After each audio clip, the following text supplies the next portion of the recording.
Yo quiero enamorarme más de ti. Enséñame a amarte y a vivir conforme a tu justicia y tu verdad. Con mi vida quiero adorar, con todo lo que tengo y lo que soy. Todo lo que he sido te lo doy. Que mi vida sea para ti como un perfume. Centrados en Él, con el deseo de alabarle por muchas cosas, por muchos motivos, pero también con el deseo de escuchar su palabra una vez más en esta mañana. Vamos a orar.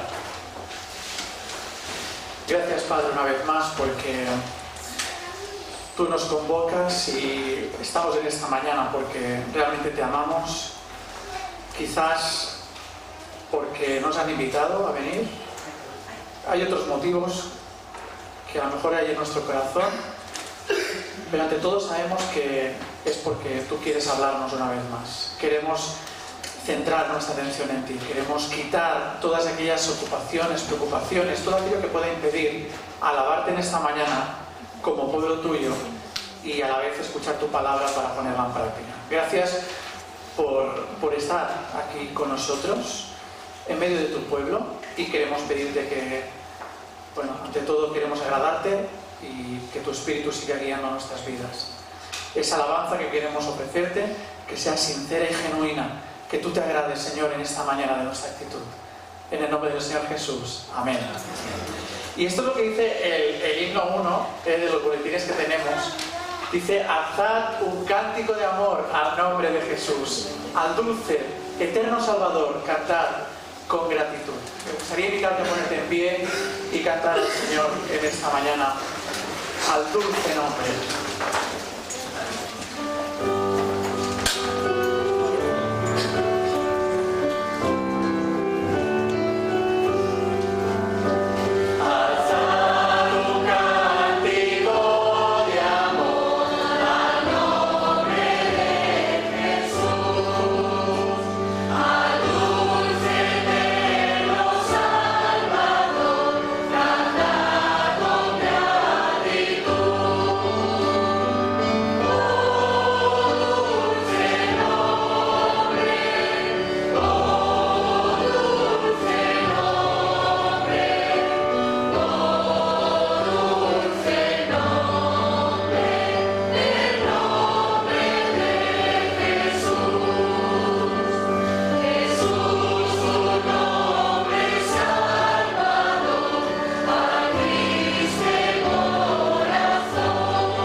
Y abrir vuestras Biblias en un salmo que conocéis muy bien, o la mayoría de vosotros conocéis, es el Salmo 27.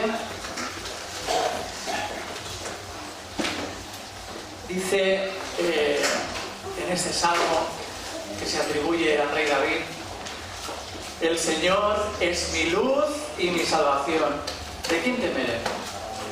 El Señor es la fortaleza de mi vida, ¿de quién he de atemorizarme? Cuando se juntaron contra mí los malignos, mis angustiadores y mis enemigos, para comer mis carnes, ellos tropezaron y cayeron. Aunque un ejército acampe contra mí, no temerá mi corazón. Aunque contra mí se levante guerra, yo estaré confiado. Pues una cosa he demandado al Señor y esta buscaré: que esté yo en la casa del Señor todos los días de mi vida, para contemplar la hermosura del Señor y para inquirir en su templo. Lo vamos a dejar aquí. Y siempre me ha llamado mucho la atención y me ha, como si dijéramos, cautivado, ¿no? el versículo 4, porque realmente nos llama la atención a poner prioridades en nuestra vida, ¿no? Dice: una sola cosa he demandado al Señor, ¿no? Seguramente los que estamos aquí en esta mañana tenemos un montón de peticiones, ¿no? Lo comentábamos también en la Escuela Dominical de los Jóvenes, pues que le pedimos siempre al Señor que nos ayude en muchas cosas, ¿no? Y por supuesto a que sea Él el que guíe nuestras vidas, y que, como vamos a estudiar en esta mañana a través de la predicación y de tu siervo, a vivir en el Espíritu, ¿no? No es una cosa fácil.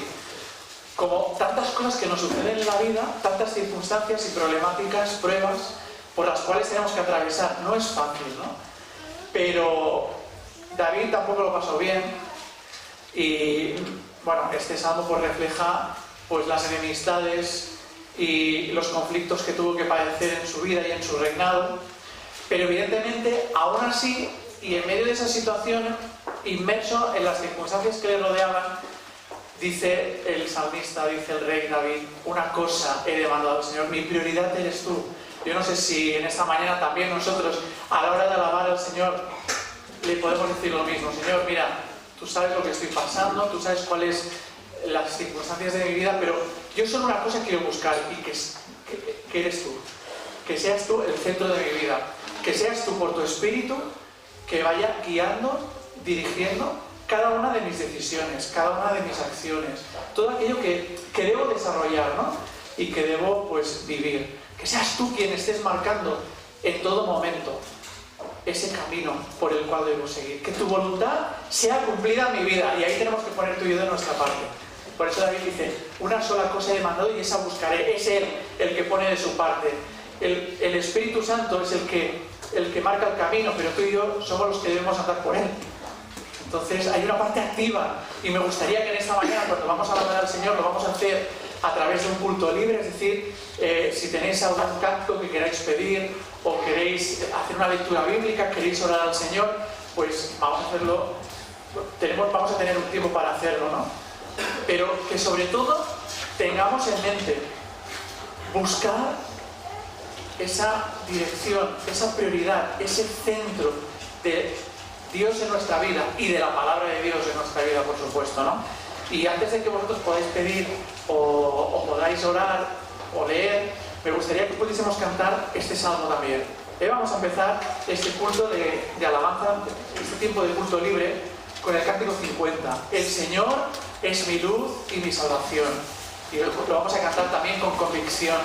Esa convicción que todo hijo de Dios, todo seguidor de Jesucristo tiene, aún en medio, como decíamos, de esas situaciones personales, ¿no? Cántico 50, que corresponde al Salmo 27.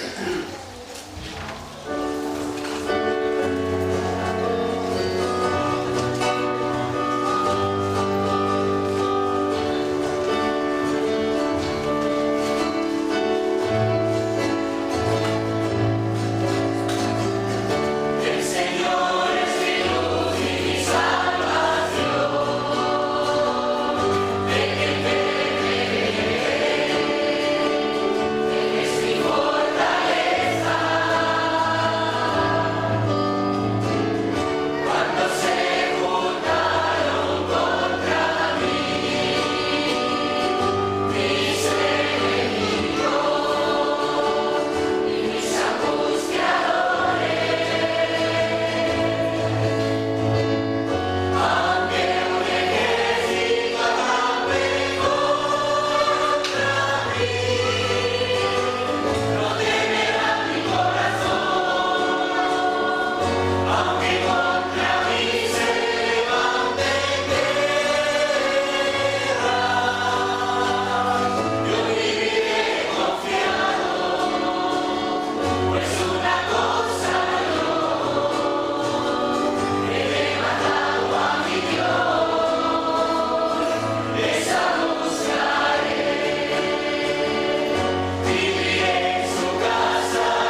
pues nuestra hermana Alvira quiere que podamos alabar al Señor a través del cántico 185, que también pues refleja lo que dice el versículo 4, esa hermosura, esa contemplación de la hermosura de la persona y de la obra de nuestro Señor, ¿no?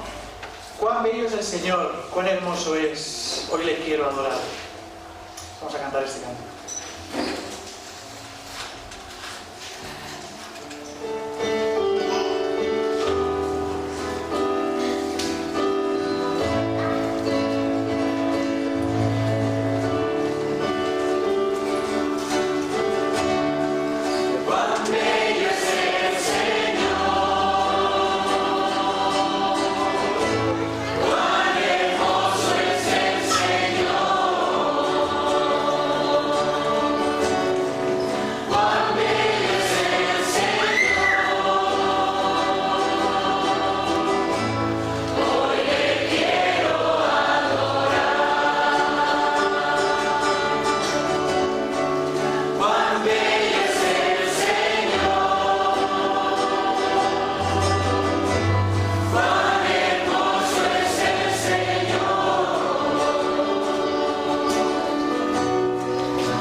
Cántico 78, yo creo que nuestra hermana María ha hecho un amago también, ¿me equivoco? No, ¿no? Vale, pues vamos a cantar primero el 78, ¿verdad? Es el Cántico 78 que nos habla precisamente de ese gozo que tenemos como creyentes, ¿no? De estar en la presencia de nuestro Dios. Nuestro espíritu se alegra en su majestad, en su señorío. Evidentemente, por eso venimos con actitud, como dice el cántico, de humildad, de humillación, de postrarnos ante su persona y ante su palabra, como vamos a hacer en esta mañana. 78, vamos a cantarlo también.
necesitamos andar, caminar, vivir, seguir, evidentemente, el camino marcado por el Señor, y por eso queremos pedirle, ¿no? También cantando. A veces lo hacemos orando, pero a veces lo hacemos cantando. Enséñame tu camino, oh Señor, y andaré en tu luz. Dame un corazón entregado a ti para honrarte, oh Dios. Y esto también es el compromiso que el Señor espera de nosotros en esta mañana. Quiere corazones entregados a Él para que pueda seguir transformándonos, cambiándonos. Y cuando hablamos del corazón, hablamos en primer lugar, de la mente, de nuestros pensamientos, pero en segundo lugar, de nuestras acciones, nuestra voluntad, todo aquello que llevamos a la práctica. Todo debe ser transformado y cambiado por el Señor. Pero para ello necesitamos seguir creciendo en su palabra y en esa relación íntima con Él. Enséñame tu camino, Señor, y andaré en tu luz. Vamos a cantar este canto.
Amén. Esta hermana Cristina también quería participar. Sí. Yo voy a leer en Deuteronomio 6. Deuteronomio capítulo 6. Capítulo 6, del 1 al 8. Dice, estos pues son los mandamientos, estatutos y decretos que Jehová vuestro Dios mandó que os enseñase, para que los pongáis por obra en la tierra en la cual pasáis vosotros para tomarla. Para que temas a Jehová tu Dios, guardando todos sus estatutos y sus mandamientos que yo te mando, tú, tu hijo y el hijo de tu hijo, todos los días de tu vida, para que tus días sean prolongados. Oye pues, oh Israel, y cuida con el obra, para que te vaya bien en la tierra, que fluye leche y miel, y os multipliquéis como te ha dicho Jehová, el Dios de tus padres. Oye Israel, Jehová Jehová uno es. Y amarás a Jehová tu Dios de todo tu corazón y de toda tu alma y con todas tus fuerzas. Y esta palabra que yo te mando hoy estarán sobre tu corazón, y las repetirás a tus hijos, y hablarás de ellas estando en tu casa, y andando por el camino, y al acostarte, y cuando te levantes, y las atarás como una señal en tu mano, y estarán como frontales entre tus ojos. Amén. Vamos a cantar también el capítulo 9. Dice este cántico: mi Cristo, mi Rey, nadie es como tú. Toda mi vida quiero exaltar las maravillas de tu amor. Pues también que sea un compromiso cantado, que no solo tengamos en este momento, sino todos los días de nuestra vida.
Tenemos una lectura, puede ser, y luego una oración.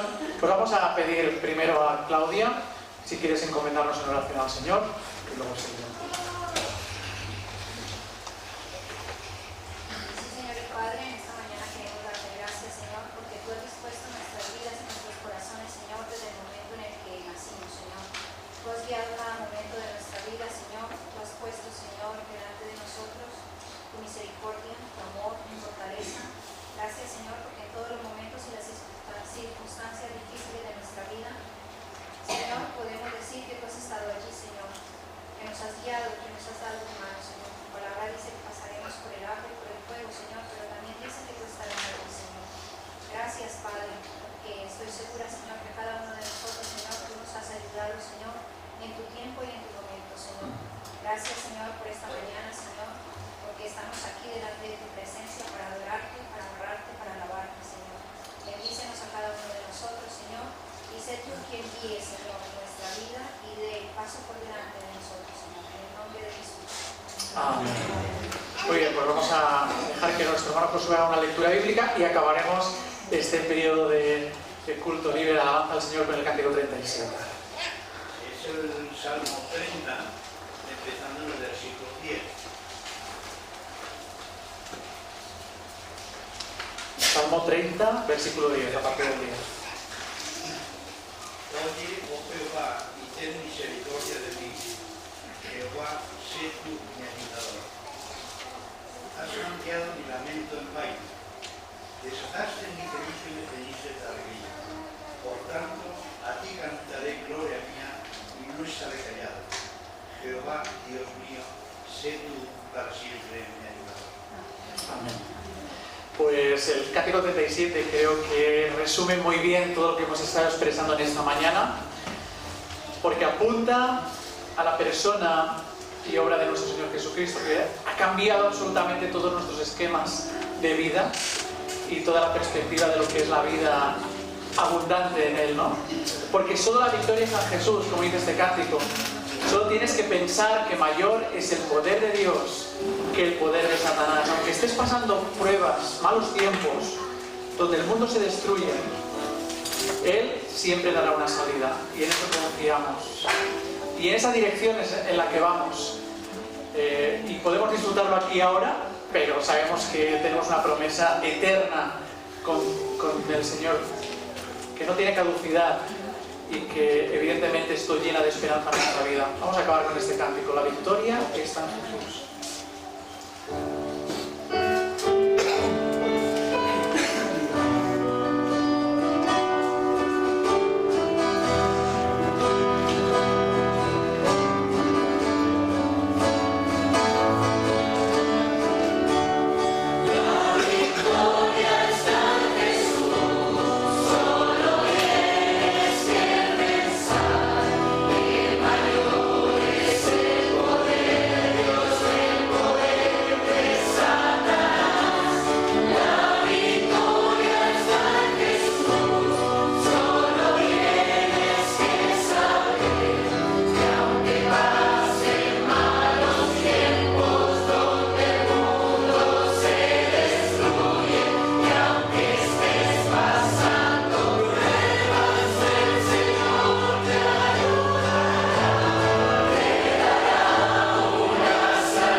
Pero esto digo, el que siembra escasamente, también segará escasamente. Y el que siembra generosamente, generosamente también segará. Por tanto, cada uno dé como propuso en su corazón, no con tristeza, ni por necesidad, porque Dios ama al dador alegre. Y esto es lo que vamos a hacer ahora. Y continuamos alabando al Señor, por supuesto, a través de esa ofrenda, de ese diezmo que ya hemos apartado en nuestros hogares. Porque entendemos que nuestra alabanza al Señor cubre absolutamente todo nuestro ser. Y me gustaría decirles a aquellos que nos visitan en esta mañana que no se sientan, por supuesto, obligados a depositar nada ni a ofrendar si es que no está en su corazón, porque lo que el Señor está mirando es la intención, la actitud, y que sea con alegría, ¿no? Que sea como reconocimiento sincero, genuino, pero también gozoso de su provisión en nuestras vidas. Así que vamos a pasar nuestras ofrendas, los diáconos que nos ayuden a recoger las ofrendas que queremos, por supuesto, seguir poniéndonos en las manos del Señor para que nos dé sabiduría y que seamos buenos administradores de ella. Vamos a pedir a nuestro hermano Miguel que le Queremos poner delante de ti, Señor, lo que está aquí esta parte, Señor, de nuestra alabanza, Señor, esta parte de las bendiciones, Señor, que tú nos das a cada uno de nosotros, nos regalas continuamente, Señor. Queremos pedir tu bendición sobre esta ofrenda, Señor, que sea para tu gloria y para tu honra. En el bendito nombre del Señor Jesús te lo pedimos. Amén. Muy bien, pues como hacía al principio, pero me gustaría dar la bienvenida esta mañana también. Veo algunas caras nuevas o no conocidas. Espero que, bueno, os sintáis a gusto y al final podamos saludarnos al final. Otras caras conocidas que nos están visitando, pues también son hermanos nuestros y, bueno, siempre estamos agradecidos al Señor por las visitas que recibimos. Deciros simplemente, me gustaría destacar En el apartado de enfermos, pues que sigamos orando, ¿no?, por la recuperación de nuestra hermana Marisol. Sé que estamos orando por aquellos hermanos, amigos y conocidos que están pasando por una situación de tratamiento o de quimioterapia, radioterapia, algún tipo de tratamiento. Seguimos orando. Lo tenéis en el boletín, en la segunda hoja. Pero deciros también que mañana, Dios mediante, nuestro hermano Vicente va a ser intervenido. Así que ya te tenemos en las oraciones, pero mañana vamos a continuar orando. Sabemos que el Señor pues lo va a dirigir todo, que va a ir bien, pero por supuesto dependemos pues del gran cirujano, del gran Señor, que tiene el control de nuestras vidas. Así que, bueno, ya estaremos al caso y sabemos que el Señor va a ser glorificado una vez más en esa intervención. Deciros también que esta tarde hay ensayo de la hora de Navidad a las 6, así que los que tenéis hijos, nietos, bueno, algún niño que estéis trayendo de la clase de los intermedios o adolescentes, pues los tenéis que traer al ensayo a las 6 aquí en la iglesia. También estamos en medio de esa campaña de recogida de cajas de zapatos en donde vamos a poner una serie de objetos de regalos, ya sean juguetes, ya sean material escolar, en lo que aparece en los folletos, Así que si todavía no tienes un folleto para hacer tu caja o para regalar a otra persona, para llevarlo al colegio, a la guardería, donde quieras, para que también colaboren, pues Claudia, José, tienen folletos todavía, yo supongo que sí, se lo podéis pedir a ellos. Tenemos tiempo todavía, hasta el día 30, que es domingo, lo podemos traer las cajas, porque el 1 ya se las llevan, el 1 de diciembre. No dejemos el tiempo, y yo soy de los que estábamos comentando esta semana con Alexia, se nos está pasando el tiempo y tendríamos ya que empezar a hacer nuestra caja, ¿no? Queda tiempo, pero uno se confía y al final se puede llegar tarde, ¿no? Como también hay la oportunidad de participar en el Gran Recapta, así que creo que ya hay voluntarios para los días 28 y 29, pero si todavía pues, no te has apuntado o puedes participar pues a unas horas, imagino que puedes estar 1 hora o 2 horas, podéis apuntaros a nuestra hermana Maite también para colaborar 28 y 29 de noviembre. Pues lo vamos a dejar aquí, todo lo demás lo tenéis en el boletín, y me gustaría, en este momento en el que vamos a escuchar la palabra del Señor a través de su siervo, de nuestro pastor Josué, que podamos refrescar el contexto de lo que estamos meditando en estos días. Vamos a abrir nuestras Biblias en Gálatas, en el Nuevo Testamento. Como sabéis y encontraréis en la portada del boletín, aquí pone que estamos realizando una serie de predicaciones acerca del fruto del Espíritu, y en esta mañana concretamente vamos a entrar en 3 virtudes o en 3 rasgos del carácter que tienen que ver con el amor, el gozo y la paz. Pero como digo, vamos a leer en Gálatas 5 y vamos a leer el versículo 22 al 26. Dice: mas el fruto del Espíritu es amor, gozo, paz, paciencia, benignidad, bondad, fe, mansedumbre, templanza. Contra tales cosas no hay ley. Pero los que son de Cristo han crucificado la carne con sus pasiones y deseos. Si vivimos por el Espíritu, andemos también por el Espíritu. No nos hagamos vanagloriosos, irritándonos unos a otros o envidiándonos unos a otros. Creo que sitúa muy bien también el final del texto, pues lo que vamos a estar meditando también en esta mañana. Vamos a orar. Sí, Padre, estamos en este momento expectantes a escuchar tu voz a través de tu siervo. Pedimos que realmente podamos estar atentos a tu palabra, para que tú por tu Espíritu, Señor, puedas seguir obrando cambios en nosotros. No queremos quedarnos indiferentes, no queremos salir como hemos entrado, sino con compromiso de depender de ti, de vivir por tu Espíritu, para que realmente esto sea una realidad de nuestras vidas. En el nombre del Señor Jesús. Amén.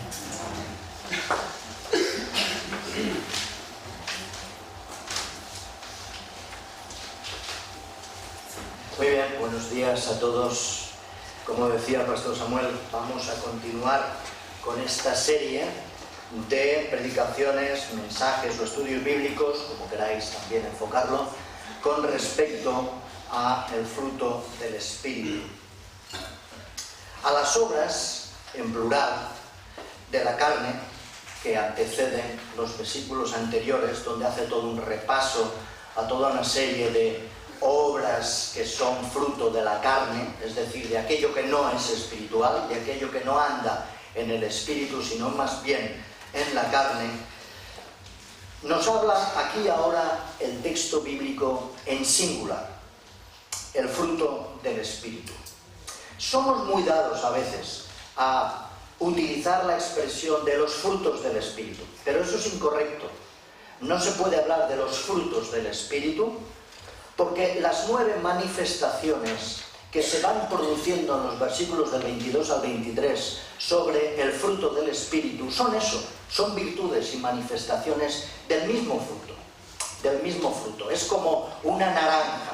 Una naranja es una naranja compuesta en un conjunto de diferentes gajos. Cada gajo compone la naranja. Si quitamos los gajos, esa naranja queda incompleta. Ya no se le puede llamar una naranja. Por eso, el fruto del Espíritu va compuesto de esos 9 gajos. Esos 9 gajos, que no sé si tenemos la diapositiva por ahí que he pasado, que veréis que hoy vamos a entrar concretamente en 3 de ellos. En otro domingo entraremos en otros 3 y en otro domingo en los otros 3 últimos. Pero fijaros bien que se nos habla del fruto del Espíritu. Por lo tanto, si queremos hablar correctamente sobre el tema, tenemos que modificar en nuestra mente y en nuestro vocabulario eso de que los frutos del Espíritu no es correcto, sino el fruto del Espíritu. Veréis aquí en la diapositiva que hoy empezamos dentro del fruto del Espíritu con 3 gajos, 3 manifestaciones, 3 virtudes de ese fruto, que es amor, gozo y la paz. En el segundo, en estos 3 primeros que hoy vamos a entrar, estos tienen que ver en realidad con la relación que el creyente tiene con Dios. Esta podría ser, digamos, la definición de estos 3 primeros manifestaciones. El amor, la paz y el gozo tienen que ver con la relación del creyente con Dios. Los otros 3 siguientes, paciencia, benignidad y bondad, fijaros que tienen que ver en la dirección de la relación con el prójimo. Yo con mi prójimo. Yo con mis hermanos. Y la tercera división, que será otro estudio, tiene que ver con la relación del propio creyente, conmigo mismo. Y son la fe o la lealtad, la mansedumbre y la templanza. Por lo tanto, vamos a entrar dentro del fruto del Espíritu con estas 3 manifestaciones hoy. No se trata en ningún momento que el fruto del Espíritu sea algo a conseguir por el creyente por su propio esfuerzo o por sus propios medios. No se puede obtener el fruto del Espíritu por uno mismo, porque esto es una operación de Dios en la vida del creyente. El fruto del Espíritu viene del Espíritu Santo, y solo el Espíritu Santo tiene la capacidad operante y activa de llenar nuestra vida del Espíritu en base a este fruto que Él pone a nuestra disposición. Por lo tanto, el fruto del Espíritu son simplemente los efectos íntimos que el Espíritu lleva a cabo en el creyente según el designio divino de producir un fruto que sea agradable a Dios. Es decir, ese fruto del Espíritu en nuestra vida tiene que ver con el que nuestro estilo de vida o ese andar en el Espíritu que estuvimos viendo la semana pasada, y el pastor Samuel nos hablaba de andar en el Espíritu, viviendo en el Espíritu, eso tiene que ver precisamente con que nuestra vida sea de estilo agradable a Dios, según la voluntad de Dios. Es decir, el creyente que vive en el Espíritu expresa en su vida todas las virtudes del fruto y no solamente alguna de ellas. No son dones ni talentos. La paz, el amor, la bondad, la fe, la mansedumbre, la benignidad, la templanza, el dominio propio, etc., son en realidad obras de Dios en nuestra vida. Y como os decía, no podemos carecer de ningún gajo para que el fruto sea completo en nuestras vidas. No podemos decir, como en el caso de los dones, ¿verdad? Yo tengo tal don, el Señor me ha dado este don o aquel otro, pero carezco de otros dones. Pero en el tema del fruto del Espíritu, no se trata de poder optar o poder decir, yo tengo amor, o tengo fe, o tengo esta otra manifestación, pero sin embargo aquellas pues no las poseo, porque entonces estás incompleto. Entonces el fruto del Espíritu no se está manifestando en tu vida. Para que el fruto del Espíritu se manifieste en tu vida, para que tú seas lleno del Espíritu, tienes que expresar en tu vida los 9 virtudes o manifestaciones de ese fruto. Y como os decía, es la operación del Espíritu Santo cuando éste mora y habita en el creyente. Que el Espíritu habite en nuestras vidas precisamente será característico en cuanto a ese fruto que sepamos llevar como estilo de vida. Y estas virtudes, además, como dice la Escritura, fueron preparadas de antemano, para que anduviésemos en ellas, como dice Efesios 2:10. Preparadas por Dios para el creyente, para que anduviéramos en ellas. Por lo tanto, es un deber del cristiano andar en todas esas virtudes que el fruto del Espíritu presenta.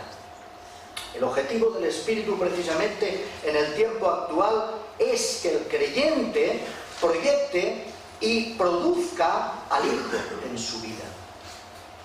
La mejor manera de proyectar al Señor Jesucristo como Señor y Salvador de nuestra vida es que vivamos en el fruto del Espíritu. Que la imagen moral de Jesús sea reproducida como identificativo en la vida del creyente, porque esas manifestaciones del fruto del Espíritu son las mismas manifestaciones que expresó Jesucristo en su vida terrena. Las mismas.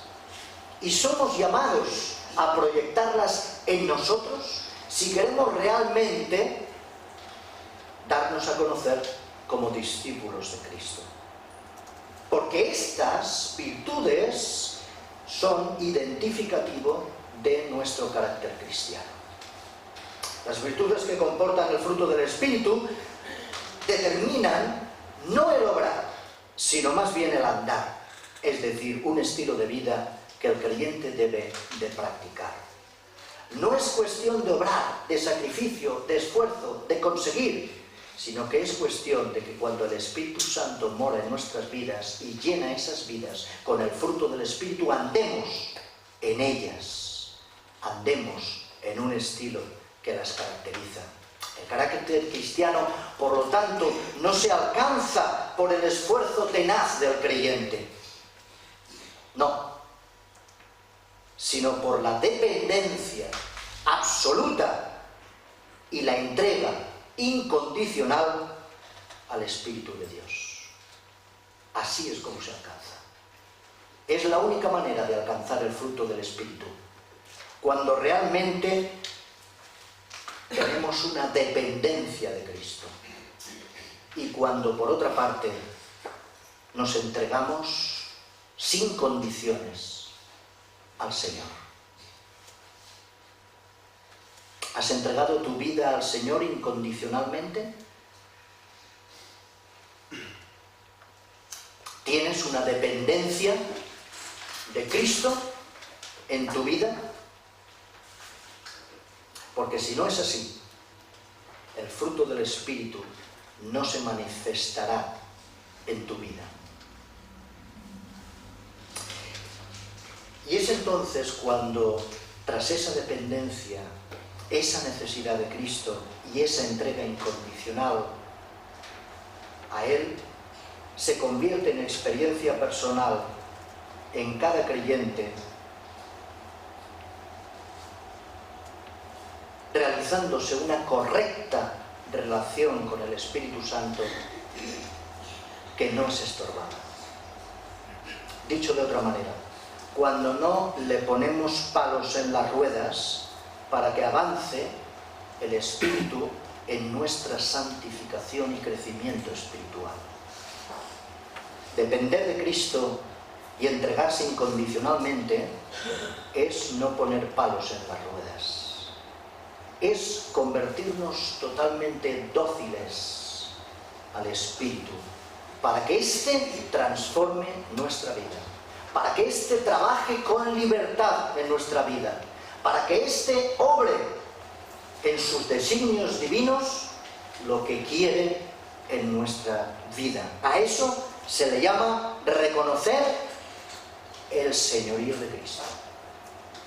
A eso se le dice que entonces Cristo es el soberano de tu vida. Fijaros pues que las manifestaciones del fruto del Espíritu, tomadas en su conjunto, son, por una parte, como os decía, manifestaciones del carácter moral de Jesús.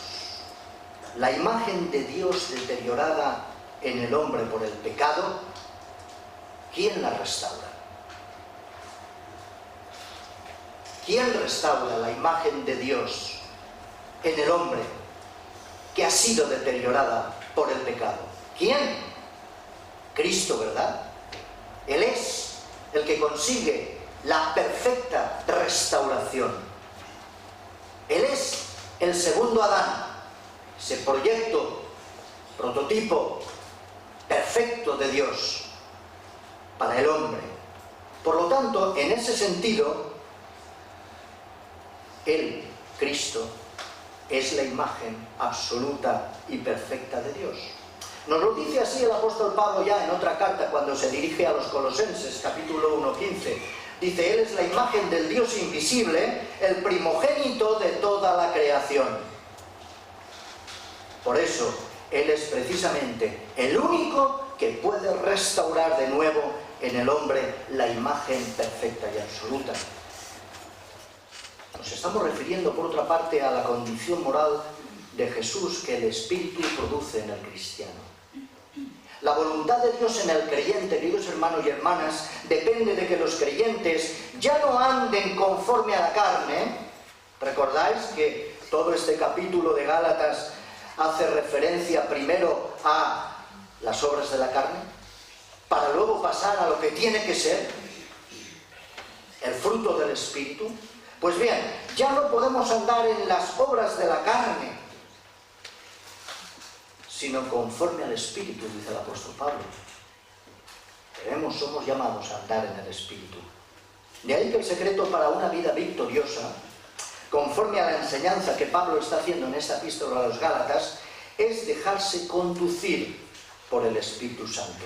Capítulo 5, versículo 16, lo dice muy claramente. Digo pues, andad en el Espíritu y no satisfagáis los deseos de la carne.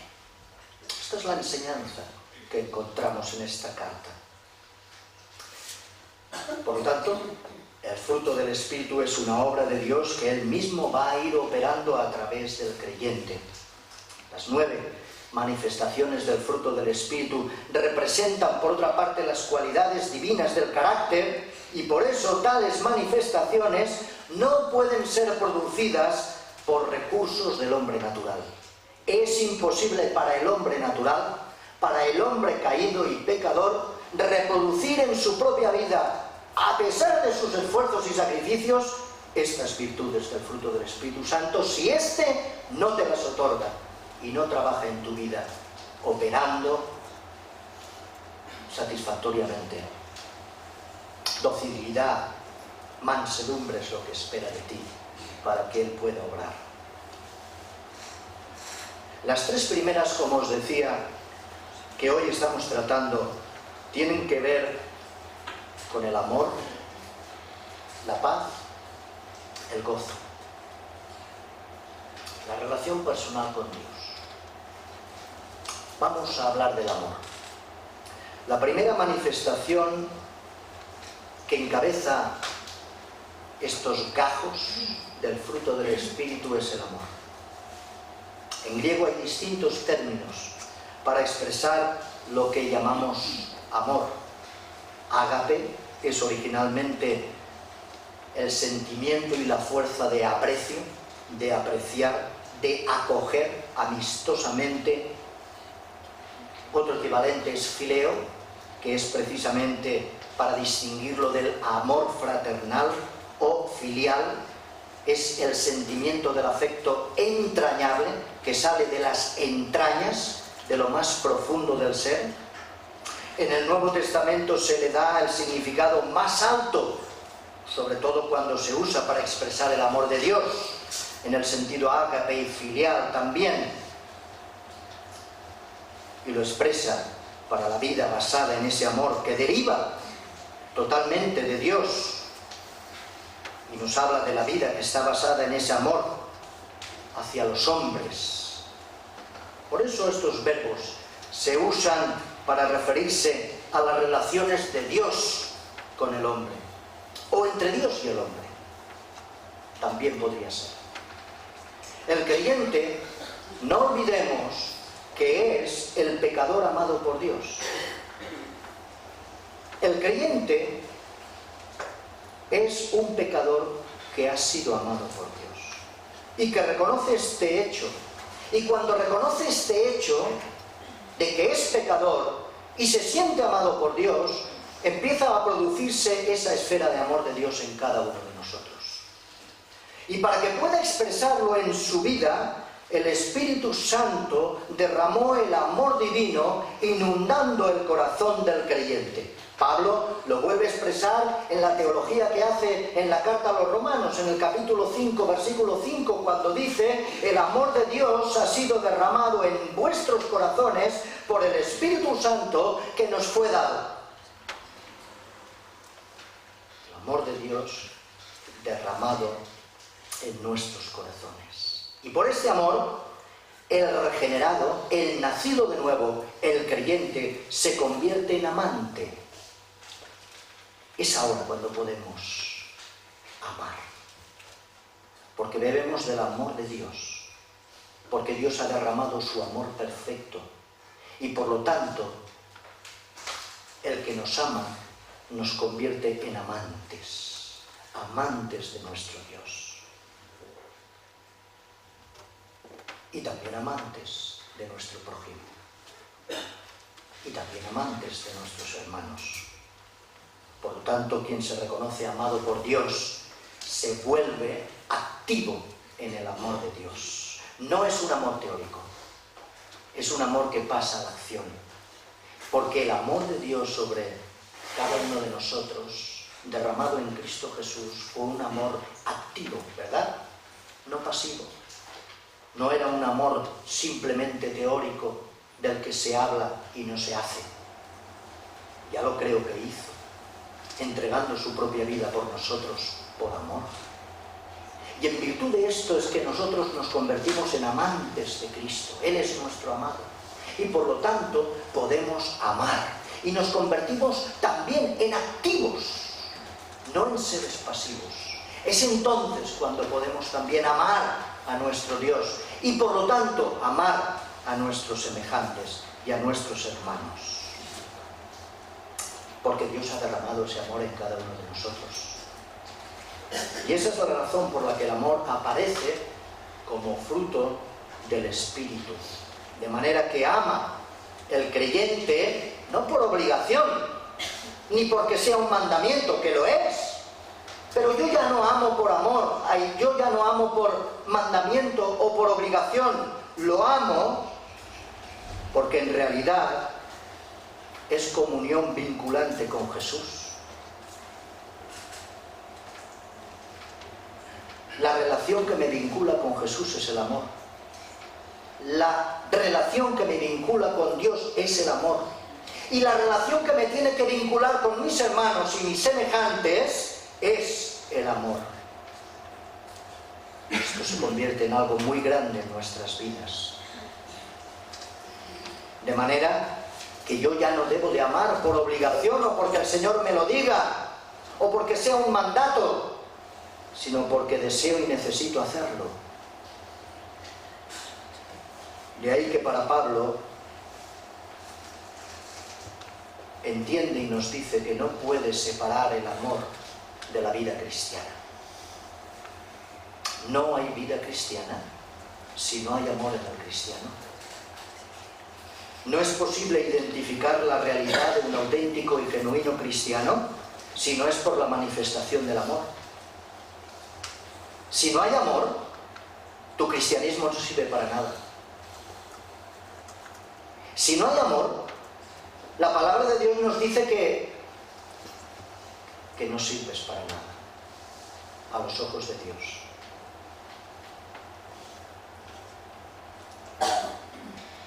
¿Qué dice Juan 13:35? Dice el Señor Jesús: en esto conocerán que sois mis discípulos. ¿En qué? Lo sabéis, ¿no? Sí, ¿verdad? Si tuvierais amor los unos con los otros. Cojeamos de esto mucho, ¿eh? Vamos cojos. Porque no siempre amamos. La ética del reino de Dios descansa en el amor, hermanos. La ética, la fuerza del reino de Dios se basa en el amor. Lo leemos en Mateo 5, el Sermón del Monte, 43 al 46. Amor incluso hasta a los enemigos. Difícil, ¿verdad? Pero incluso hasta estos también. El amor es evidencia del nuevo nacimiento. Si no amas, no has nacido de nuevo. Así de claro. Si no amas a tu hermano, cuestiónate qué tipo de fe cristiana estás viviendo. ¿Qué tipo de compromiso con Jesús has adquirido? Cuestiónate cómo lees la Biblia. Cuestiónate cómo interpretas la palabra de Dios. Si no amas, el fruto del Espíritu no se está manifestando en ti. El amor es evidencia de ese nuevo nacimiento, de que hemos nacido en Cristo. El amor, como dice la palabra, siendo sufrido, es paciente, es magnánimo. Es capaz de soportar las injusticias y los males que recibe, sí. Es capaz de soportar las injusticias. Dice Proverbios, ya el Antiguo Testamento. Fijaros, ahora no voy al Nuevo Testamento. Ahora me voy al Antiguo Testamento, porque ya el Antiguo Testamento habla del amor.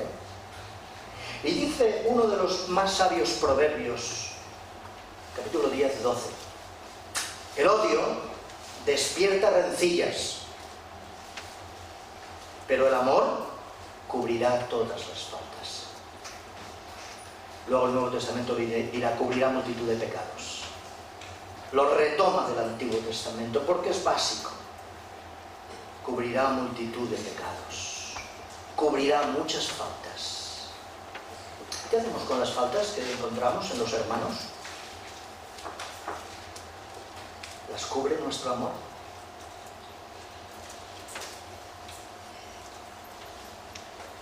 ¿O no las podemos sufrir ni aguantar?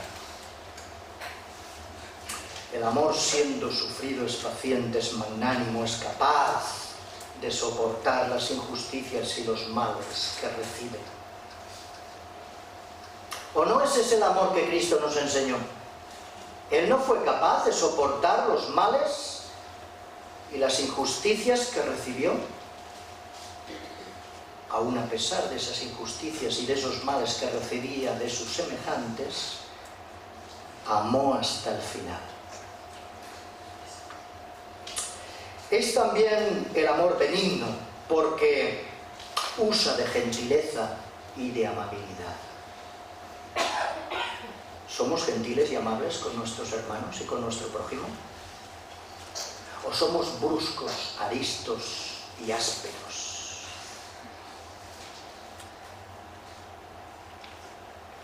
El amor no tiene envidia, dice también la palabra, porque no siente celos del progreso ajeno. ¿Cómo nos sentimos nosotros cuando nuestros hermanos progresan? ¿Nos alegramos? ¿Nos felicitamos? ¿Les felicitamos? ¿Les animamos a que sigan? ¿O sentimos envidia? ¿O sentimos dificultad porque ellos progresan y nosotros no? El amor no es jactancioso, dice también la palabra, ¿verdad? ¿Por qué? Pues porque no cae en la vanagloria. El amor no puede caer en la vanagloria, no puede jactarse de sí mismo. No se envanece, porque evita la arrogancia personal. Un amor arrogante no es el amor que nos propone la palabra. El amor no se envanece, no hace nada indebido. ¿Por qué? Porque no tiene un comportamiento indecoroso. ¿Cómo son nuestros comportamientos? ¿Cómo son nuestros pensamientos? ¿Cómo son nuestros testimonios? ¿No es verdad que a veces hay momentos indecorosos, que les falta ética y estética?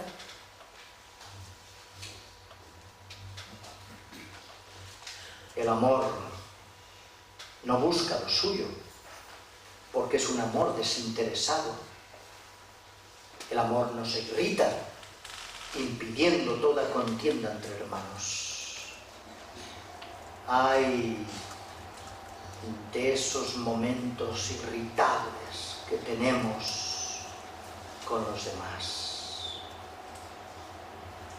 Y dice que el amor no se irrita. ¿Y cuántas veces nos montamos en cólera?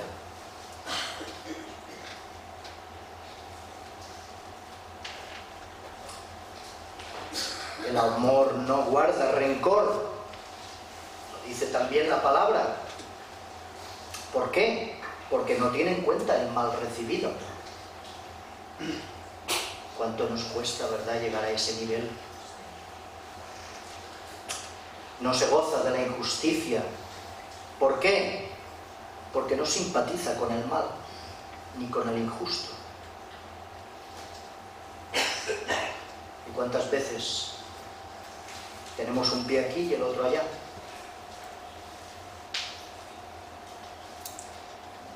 El amor todo lo sufre, excusándolo todo, dispuesto siempre a perdonar las faltas de los otros. Todo lo espera, porque confía siempre en la enmienda del pecador. ¿O no esperó Cristo con paciencia, con benignidad, con amabilidad y cortesía a que el hombre se volviera de su pecado hacia él, seduciéndolo y atrayéndolo con su amor? ¿Busca Dios la enmienda del pecador? ¿Buscamos nosotros la enmienda en las faltas y el pecado de nuestros hermanos? ¿O nos lanzamos a la yugular? La expresión de la palabra de Dios es más fuerte todavía. Pablo mismo dirá: a veces os mordéis unos a otros. Lo dice la palabra de Dios. A veces os mordéis unos a otros, os dais bocados. ¡Qué triste! No se puede manifestar así el fruto del Espíritu en la iglesia o en la vida de un creyente si actuamos de esta manera. El amor es un amor que todo lo soporta, porque es un amor perseverante. Aprendamos de Jesús. ¿Se cansó Jesús de amar? ¿Perdió la paciencia en amar? ¿Lo tiró, lo arrojó todo porque ya estaba cansado de amar y recibir solo ingratitud y odio y rechazo e insultos? ¿Se cansó? No, ¿verdad? ¿Y nosotros? ¿Perseveramos en el amor? ¿Continuamos amando? Nos habla también que dentro del fruto del Espíritu, además del amor, está el gozo. Vamos a hablar del gozo. Es otra segunda manifestación del fruto. Dios es el Dios del gozo. ¿Cómo es el Dios del amor? Es también el Dios del gozo. El Salmo 104, versículo 31, dice el salmista: alégrase Jehová en todas sus obras. Jehová está contento y alegre en toda su creación, en todo lo que ha hecho. Está contento. No vive, no está amargado ni triste. Es el Dios del gozo. Es el Dios de la alegría. Yo no sé qué cristianos somos nosotros, porque a veces la verdad que alegría tenemos muy poca. Parece que vamos amargados por la vida, cabizbajos, tristes. Bueno, esto los del mundo que no tienen al Señor lo puedo entender. Pero nosotros, que tenemos al Dios de la alegría, al Dios del gozo, y que estemos dando un contratestimonio de ese Dios que tenemos, a veces andando con amargura y tristeza, esto es un pecado contra Dios. El Nuevo Testamento utiliza el término gozo para referirse precisamente a la alegría íntima del corazón, porque mirad, la presencia de Jesús ya en su tiempo de ministerio terreno significaba la alegría y el júbilo. Tanto es así que con la presencia de Jesús era tiempo de júbilo que no permitía el luto. Sí, en Mateo 9:15 dice, bueno, vamos a ver, ¿acaso pueden los que están de bodas tener luto? Es decir, ¿pueden estar tristes en tanto que el esposo está con ellos? Hermanos, les estaba diciendo que él, que es el esposo, estaba en medio de ellos y no podían andar tristes ni cabizbajos, que tenían que vivir en la alegría y en el gozo de Dios, en el júbilo. Y a veces desde aquí arriba uno ve unos rostros, a veces ve unas caras,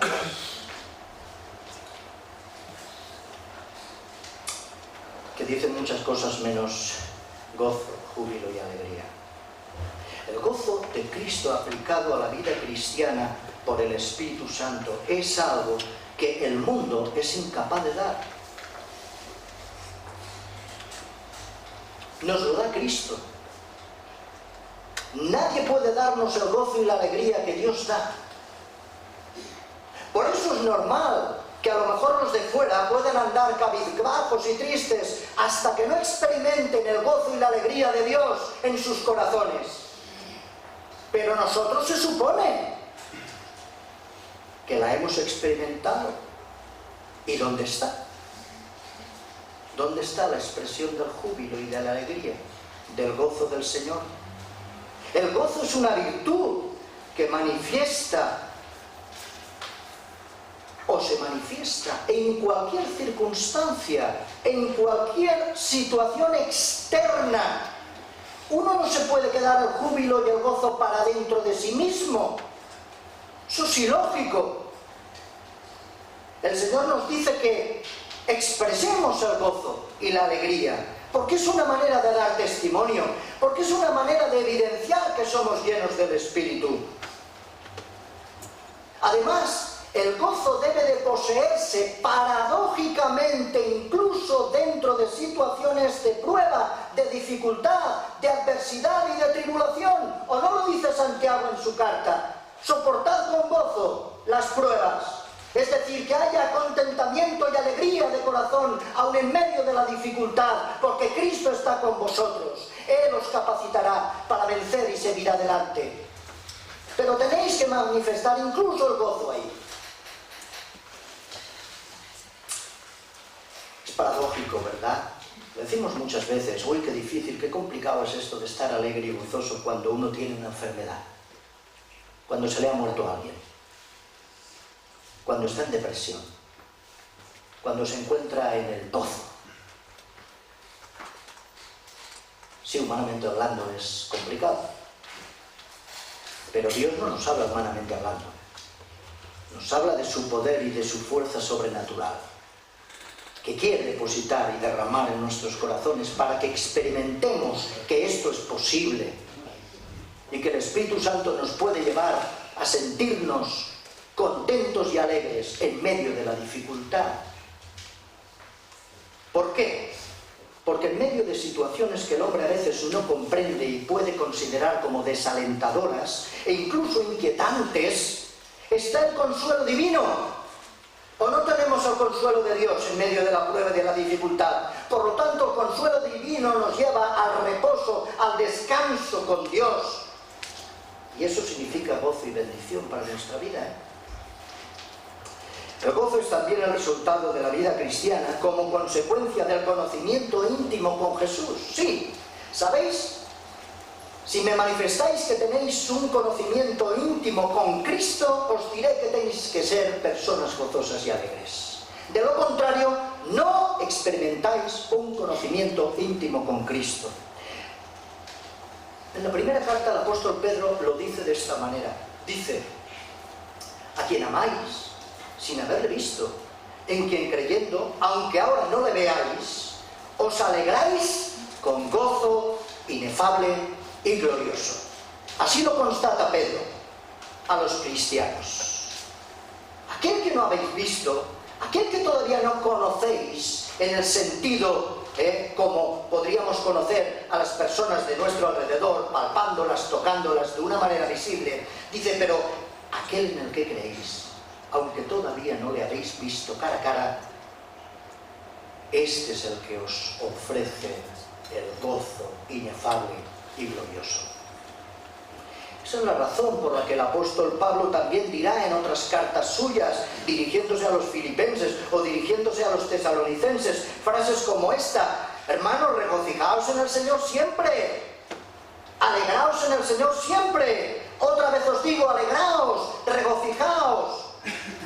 Y tanto es así que casi lo lanza como un mandato, como un mandamiento paulino, cuando dice a los tesalonicenses, estad siempre gozosos.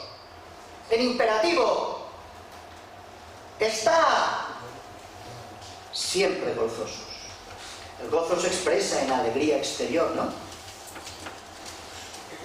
A mí cuando alguien me dice que está gozoso y alegre en el Señor, pero que lo lleva por dentro, bueno, ya lo hemos hecho. Eso no tiene ningún sentido. Porque lo interior sale al exterior. Siempre, lo bueno y lo malo. Pero es así.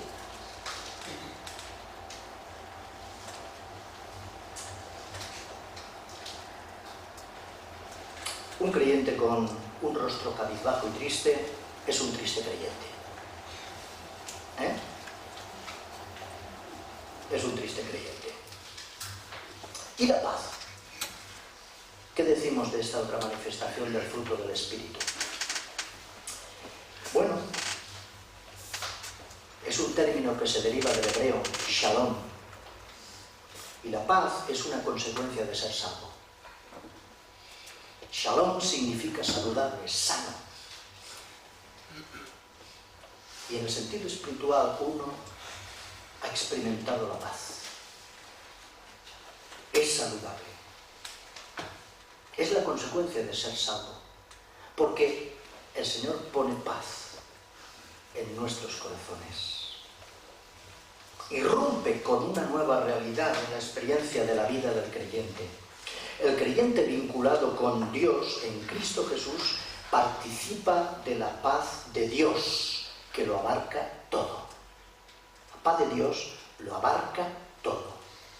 La paz real solo puede ser experimentada en la posición en que se encuentra el creyente. ¿Cuál es la posición en que se encuentra el auténtico creyente? En Cristo. En Cristo. Cuando uno está en Cristo, está con el príncipe de la paz. Cuando uno está en Cristo, experimenta la paz de Dios. Por eso Jesús lo anunció él mismo, dirigiéndose a sus discípulos con estas palabras que encontramos también en el Evangelio de Juan 16:33. Estas cosas os he hablado, para que en mí tengáis paz. En el mundo tendréis aflicción, pero confiad, yo he vencido al mundo. ¿Por qué podemos llegar a tener paz en medio del conflicto, de la guerra y de las tensiones de este mundo? Porque Cristo ha vencido todas esas tensiones, todos esos conflictos, todas esas guerras, y ha puesto paz derramada por el Espíritu en nuestros corazones. Y es entonces que podemos confiar, como dice Él, porque Él ha vencido el conflicto y nos ha dado la paz. Jesús hace posible la paz porque, por una parte, nos ha reconciliado. También Romanos 5:1 dice: justificados pues por la fe, tenemos paz para con Dios por medio de Jesucristo. Sí, cuando uno nace por la fe y es justificado en Cristo Jesús, es un heredero de la paz. La paz es derramada también en su interior. La paz es posible porque Él, dice la Biblia, es nuestra paz, adquirida y disfrutada como consecuencia ¿de qué? De nuestra unión vital con Él. Pero claro, ha de haber esa unión vital con Él para experimentar esa paz. Fuera de Dios, el hombre no puede conocer camino de paz, lo dice la Escritura. Así lo leemos también en Romanos 3:17. Fuera de Dios, el hombre no conoce camino de paz. Y es verdad, auténtica paz, la paz perdurable y verdadera, la que no tiene caducidad, la que siempre puede permanecer, es la paz que Dios nos da. Y para recibir esa paz tenemos que recibir a Cristo. La paz establece, por lo tanto, también no solo una relación con el Señor de reconciliación, sino también una relación entre creyentes, hijos del mismo Padre, cuyas relaciones han de ser llevadas también en la esfera de la paz. Antes hablábamos del amor. Amaos los unos a los otros. En esto conocerán que sois mis discípulos, en que os amáis bien. Ahora dice la paz. Porque ciertamente la paz tiene que ser llevada a la esfera comunitaria y fraternal. Ay de los conflictos y enemistades entre hermanos. Ay de las disputas y enfados entre unos y otros, que fomentan guerra y conflicto. No. Somos llamados a la paz, a vivir en paz como iglesia, a vivir en paz entre hermanos, a vivir en paz con nuestro prójimo. Ay, cuánto nos falta por crecer aún. Cuánto nos falta por andar.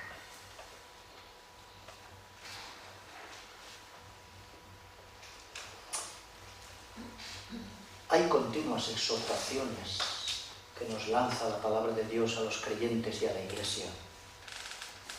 En el Evangelio de Marcos 9:50 leemos lo que dice Jesús: tened paz los unos con los otros. Y nos lo dice el Señor Jesús. También nos dice Pablo: por lo demás, hermanos, dice, tened gozo, perfeccionaos, consolaos, sed de un mismo sentir y vivid en paz. Tiene tela esto, Entre hermanos. Dice, perfeccionaos, madurad, edificaos, construid, consolaos. Tened un mismo sentir, no cada uno a su bola.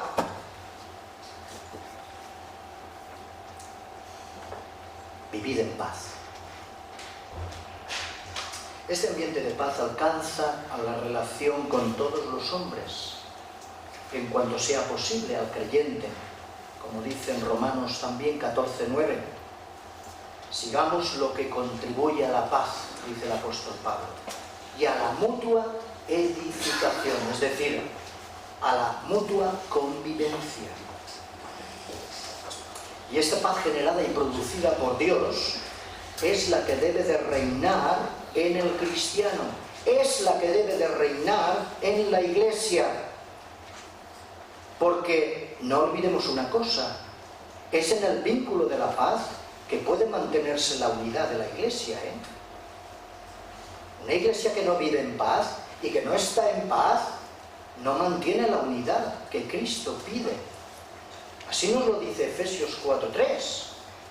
Dice, solícitos en guardar la unidad del Espíritu en el vínculo de la paz, Dicho en otra versión, no ahorréis esfuerzos en consolidar con ataduras de paz la unidad que es fruto del Espíritu. Ahí os lo dejo.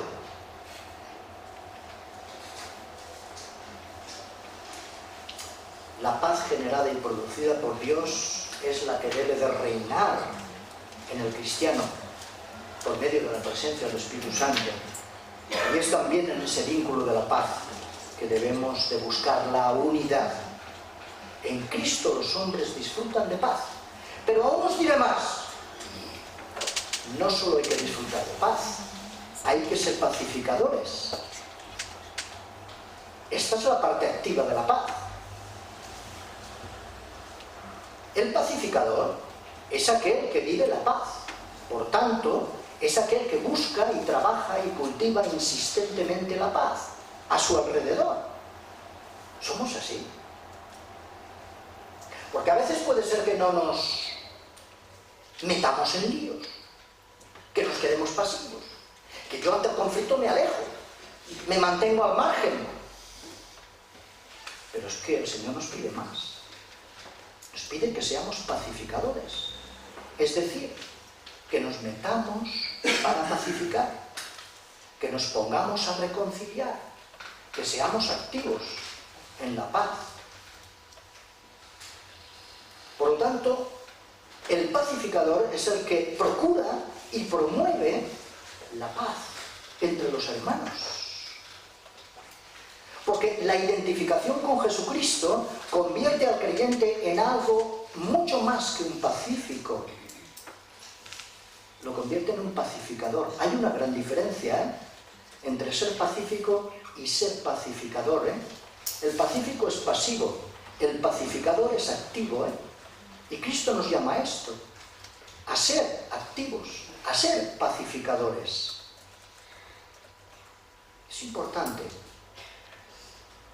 Como también es importante que sepamos distinguir entre la paz con Dios y la paz de Dios. Son dos cosas también diferentes. ¿Por qué? Porque la paz con Dios es consecuencia de la reconciliación con Él por medio de Jesucristo. Pero la paz de Dios es una experiencia subjetiva operada en el creyente por el Espíritu Santo, ya que es parte del fruto del Espíritu Santo. Por eso, ambas cosas debemos de vivir.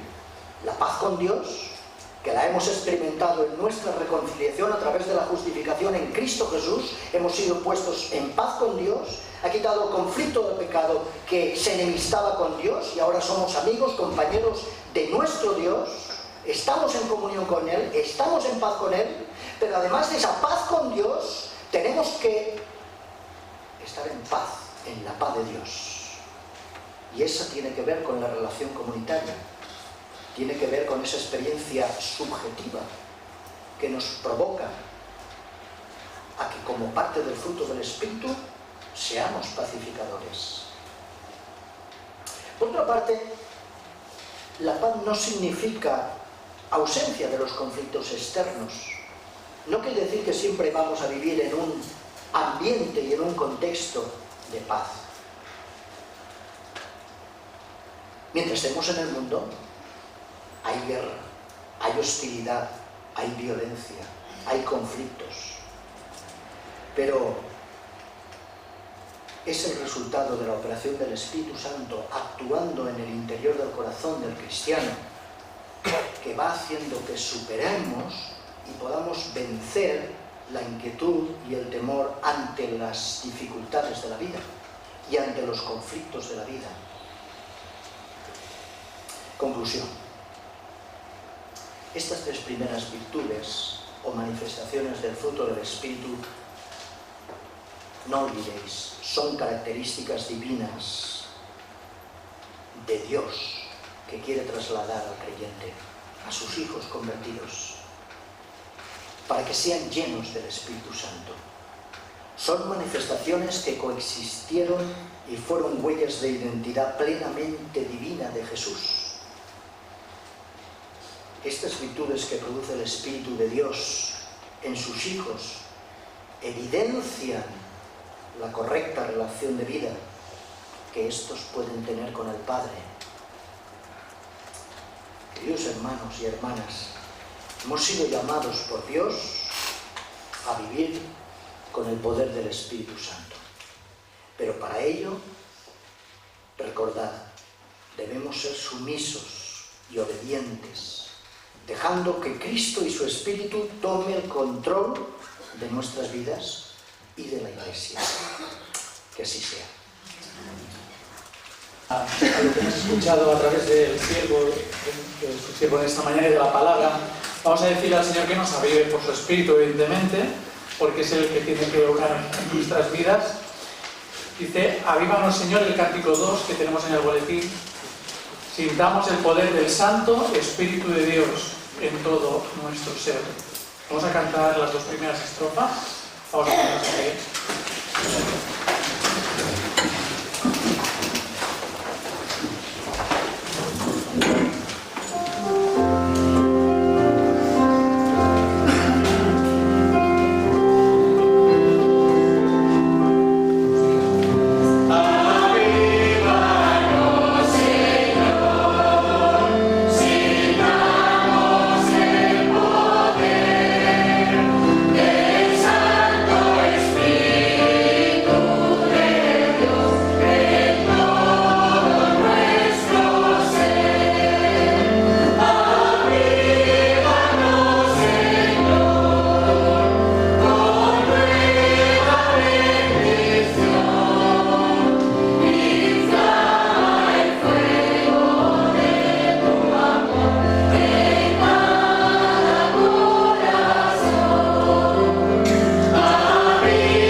Queremos vivir en el Espíritu porque queremos ser guiados por ti. Queremos que tú tomes las riendas de nuestra vida, pero también entendemos que tenemos que poner de nuestra parte. Queremos andar, caminar, ir en sintonía con tu voluntad para que realmente podamos reflejar el carácter de tu Hijo Jesucristo. Estos rasgos, Señor, que queremos reflejar como tú lo hiciste cuando estuviste entre nosotros. Señor, ayúdanos a avivar ese fuego, Señor, que tú has puesto en nosotros. Ese anhelo de amarte cada día más, pero también de amar a los que tenemos a nuestro lado. Ese anhelo, Señor, y deseo de estar siempre gozosos. Ese gozo que tú has puesto en nosotros, aún en medio de las circunstancias difíciles. Y, Señor, ese anhelo de buscar siempre la paz, la reconciliación, Señor, para que realmente podamos, Señor, ser instrumentos útiles. Y, Señor, reconocemos pues nuestra inconsistencia, nuestra incapacidad de poderlo llevar a cabo por nosotros mismos. Pero, Señor, queremos poner todo nuestro empeño para que tú sigas obrando cambios transformaciones en nuestra vida, porque al fin y al cabo queremos ser edificadores de tu iglesia, pero también sal y luz en medio de este mundo que todavía no te conocía. Señor, ayúdanos en esta semana que hoy hemos empezado, Señor, con fuerzas renovadas, para poder, Señor, pues desarrollar nuestras actividades a lo largo de esta semana y poder ser realmente de ayuda a otros. En el nombre del Señor Jesús. Amén. Amén.